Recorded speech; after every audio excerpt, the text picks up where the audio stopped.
Hey guys, Jaxie here. Welcome back to another video. So I don't normally record this time of day, but I was in the car for many hours today, and I was doing a lot of thinking. And although I hate it, like I hate doing videos on other people, it's not really my jam, but I really think it's necessary to talk about Eric Zink. So let's get into it.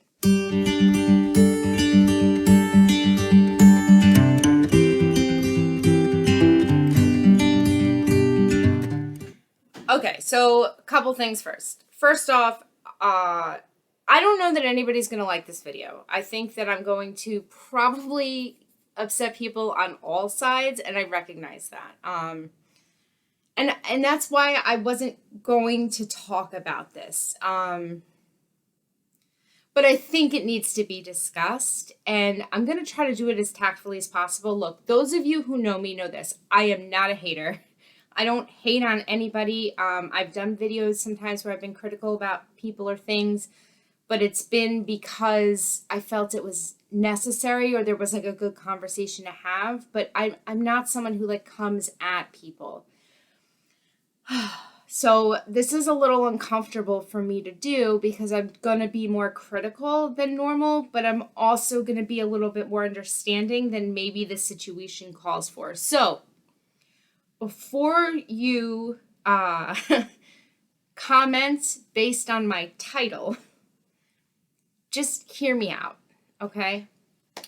All right, so who's Eric Zink? Well, he used to go by Driven Industries. He is a YouTuber. He's got an Instagram. He has a TikTok. And here's the thing, right? When I first started a YouTube channel, so I've had a YouTube channel for a little over 2 years now. You probably can't tell based on my small subscriber base, but yes, it's been a little over 2 years. And when I first started, a lot of Eric's videos were recovery related. And so we had a great like working relationship. I very regularly called out his channel and shouted it out. He did the same for me. If I showed up in his live streams, he always told people to come subscribe to my channel. Him and I had talked on the phone a few times. Like we had a pretty decent relationship. He even featured me on his channel once. So, you know, I'm just talking about him based on my experience and what I've seen. I'm going to leave out any other commentary or other people's perspective. So, given all that, that's kind of why this is a little hard for me. So, as you guys know, I talk a lot about recovery, right? My whole channel is based off recovery from addiction, and I share my own experiences and my own thoughts on things. And that's why this video is a little hard, right? Because Eric is also in recovery. And he's shared that multiple times. And the last video I did was when all his drama happened on TikTok. Now, if you don't know, I'm not going to go all into it. There's a whole lot of people who've talked about it. But essentially, his TikTok blew up. And I talked to him, I think on the phone, actually, right around, I think that was like around the last time I spoke to him. It was right about the time that his TikTok started to gain a real following. And he was telling me how excited he was. He had potential sponsorship things, and, you know, it was a really great thing. And at the time that he started his TikTok, it was more of a kids app. Not to say there weren't adults on there, but it was more known for kids.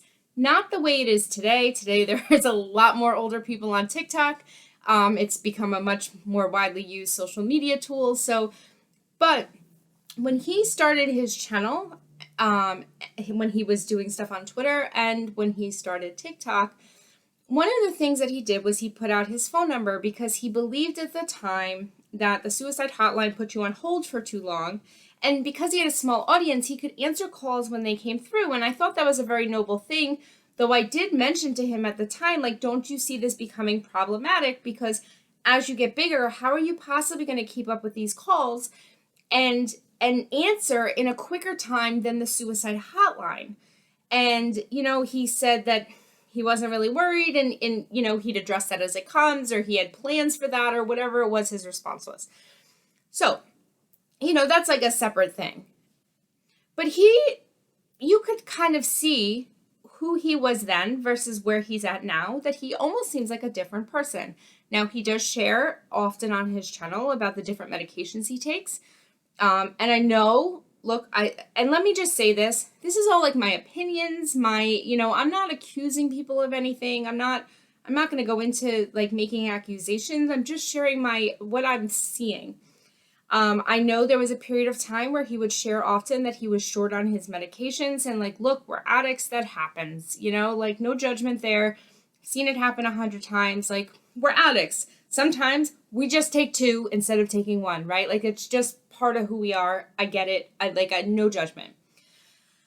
But I noticed that started happening. Because of him sharing about it, he would go on live streams and talk about it on his YouTube channel. And then he started making a lot of YouTube videos where he was trying different substances like kratom or whatever, which I'm not against those types of things for recovery, right? Like, if you're going to say, like, I'm smoking pot, but I'm in recovery, like, that's fine, right? It's not what I would do, but it's not my place to judge somebody else for how they do recovery, right? If you're taking kratom for something, or you're doing this, or you're doing that, you're taking these meds or that, I don't care. It's not, just because it's not how I would do a program, it doesn't mean that I think it's not okay for somebody else. I'm really open-minded about different forms of recovery, and I specifically on this channel, I make sure that people know that, like, even though I am a more like 12-step based type of recovery, I also very strongly believe in maintenance medications. But I don't drink, I don't smoke, I don't do any of that stuff, right? But I don't ever judge. So please know, when I'm bringing this stuff up, it is not in a judgment way. It's just observations. He got in trouble when he was on TikTok because a lot of his fans are children, which of course they are. You're a mental health advocate, and I did a whole video, which I'll put whatever side it is, about mental health advocates and the problem with using that term, right? And he had that problem. He was calling himself an advocate, which made people assume that he was supposed to be an example, and then he acted in a way that somebody who is an example of mental health shouldn't, right? He had a conversation that was deemed inappropriate by his own words, okay? Forget what anybody else says. He said he talked to this person like they were an adult. He shouldn't have talked to them that way. Fine, right? Everybody has opinions on that. I'm not getting into it because for this video, it's really irrelevant. So we had a lot of people call him out, and then he did a video on YouTube where he did multiple videos. But the one video that stuck out to me was when he was talking about his behaviors as an addict, right? And I totally would have done that exact video if I was trying to explain his behaviors, right? Look, when we are not actively working a recovery program, we fall back into addict behaviors. It's a pattern. I've seen it 100 times.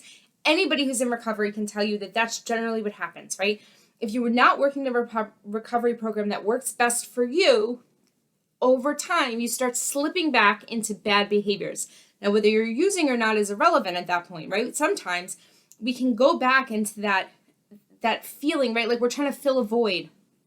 And so I assume that at the time when he had a lot of young people reaching out to him, talking to him, and he realized he was helping these people, right?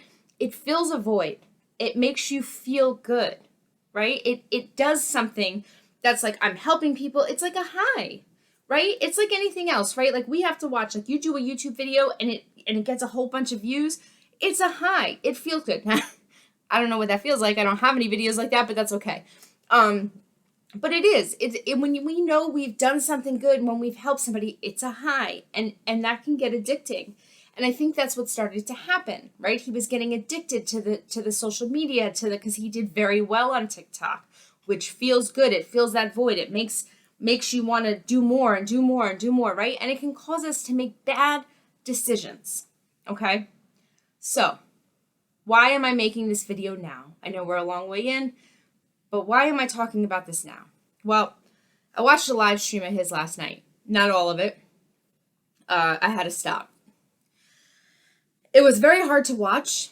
One, because although I never want to accuse somebody or assume, I felt like he looked high. Now, again, he may not have been. I cannot speak to what somebody else's mental state. But based on what I have seen his norm be, this was not it. And as somebody who cares about other people, it was very hard to watch because I know he's been struggling, right? He shares he's been struggling. And then I see this video and the way he's talking and his mannerisms, and I'm like, it hurts. Look, somebody that I cared about in recovery was buried today, right? We have lost absurd amount of people in 2020. 2020 has probably been the most deadly year for addicts since like the 80s. Okay. I cannot even begin to go through the list of people I have known in recovery who have died in 2020. It's been real. And so somebody who is already struggling, who is telling us that he is struggling, right? He spent so many videos talking about how he's struggling and how he's making decisions he wouldn't normally make because he's now working on his recovery, right? He's saying that. And now I see a live stream where he's not acting his normal self. And it concerns me because I care about people. I don't care how many mistakes you've made. I don't care how negative people are at you. I'm always going to care about watching somebody fall down, right? Like, I don't like seeing that. And, I watched the mods delete any sort of comment. Even people were asking, are you okay? And they would delete that. Like, you seem off. Are you doing well? They delete it, right? Like, any questions about how he was feeling were deleted. And a lot of times they were talking about the haters. And I'm watching this live chat. And of course, there were a couple of people who said stuff, right? That's how it is in any live stream. But the majority of things that were deleted were people asking if he was doing okay. And I thought that was weird, that asking somebody if they're doing okay is being judged, like being considered a hater. And then I saw a comment, which I will put up whatever side I decide to here, I'll move over. I'll put it here.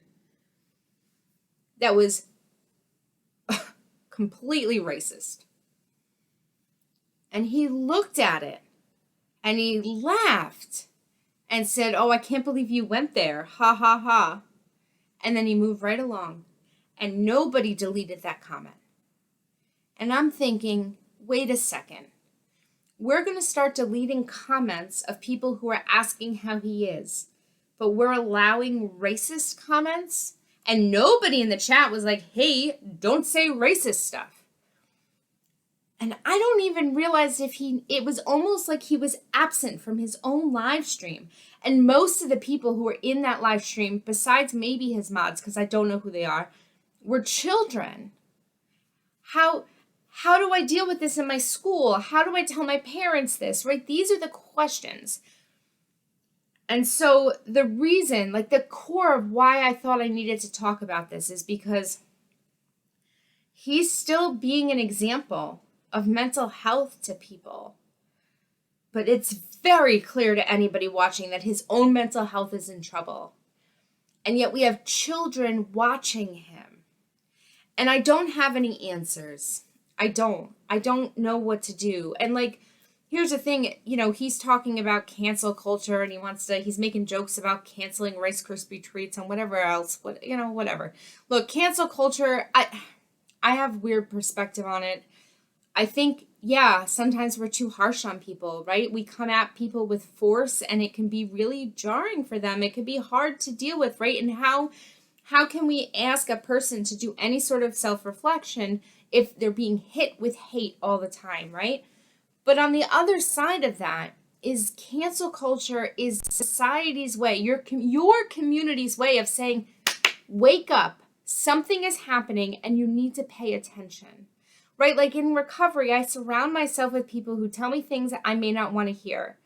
When I'm not doing well, I have people in my life who say, hey, you're sort of acting off. What is going on? If I came on this channel and I started speaking in a way that was outside my norm, or I started talking about people in a way that just wasn't right, I am sure that the people who watch my video would say, what is going on with you? And that's a good thing. I keep people in my life that call me out on stuff because that's how we stay accountable. And on top of that, if our accountability is on social media, right? Like if we are doing stuff on YouTube or doing stuff on TikTok, that's our audience. That's our network, right? And sure, they only see a little piece of things, right? They're not going to see what your family sees or your friends see, but they do see what your norm is, right? If your norm, like I'm filming at nighttime with lights on. The only time I ever film like this is with trivia. Every other video you see is during the day, right? So I'm outside my norm in that, which means that what I'm saying must be different. And I feel like it is, because after thinking about it in the car for so long, so like my question is, what do we do? What do we do? Because in my mind, we are seeing somebody in our community who used to be somebody that mattered in our community, somebody that was part of our circle that we cared about. And we're watching them dig themselves a hole deeper and deeper. And like, I don't know if I thought he would listen to me, if I thought like if I reached out and said, hey, like what the heck is happening? But I don't know that he would. And unfortunately, I'm almost afraid to say anything because I don't want to be labeled a hater and grouped in with people who are really being cruel, because that's just not who I am. And I've mentioned on someone's comment section that like I feel sorry for him. And it's not like I feel sorry for him because there's nothing he can do about it, right? He's in a situation of his own making. Like, let's be clear. He has put himself here, and he's the only one that can get himself out of here. But the only way we can move forward and do better is if we recognize that we are actually having a problem and take accountability for it.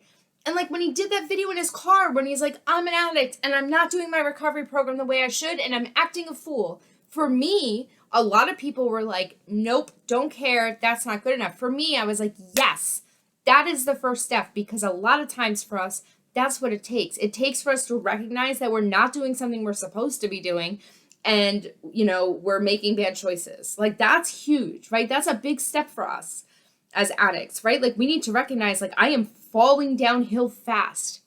But it was like he did that one day and then, I don't know. He decided that he wasn't getting the love. Maybe he wasn't getting the love and support that he needed, right? We all need to feel like we're cared about. And like, I don't know. And so like, I get the hate. I get why he's getting hate. He's done harm and he's not taking accountability for it.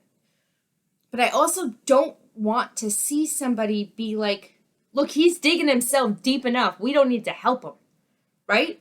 We don't need to help him. He's doing it on his own. And like, if I could offer him a hand up and help him, I absolutely would, because that's just what I believe in. No matter how bad somebody's actions may be, like, I do think people are redeemable, but there's got to be accountability. And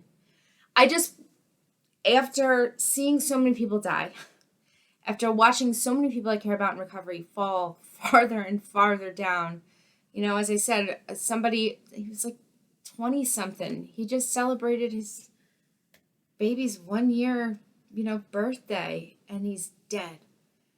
And like seeing people like that who I care about, who I know, like die, like I'm not saying Eric's gonna die, like I'm not, but like addiction is nasty.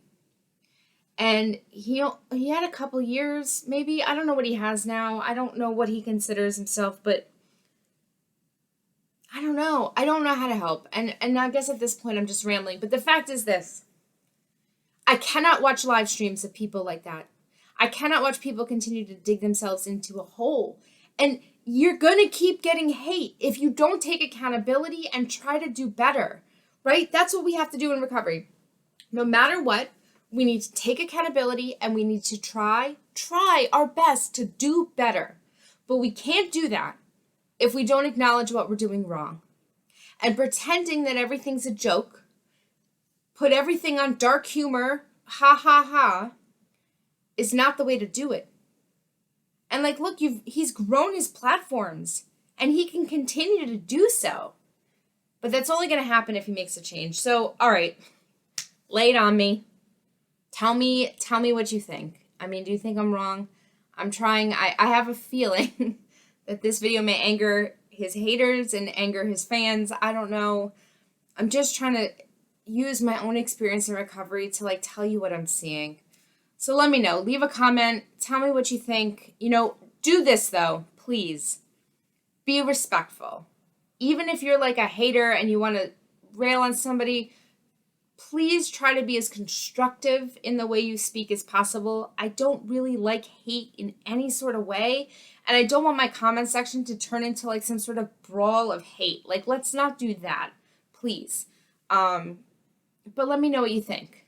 If you enjoyed this video, leave a like. If you're new to my channel and want to subscribe, that's fantastic. If you're interested in recovery, that's what we talk about here.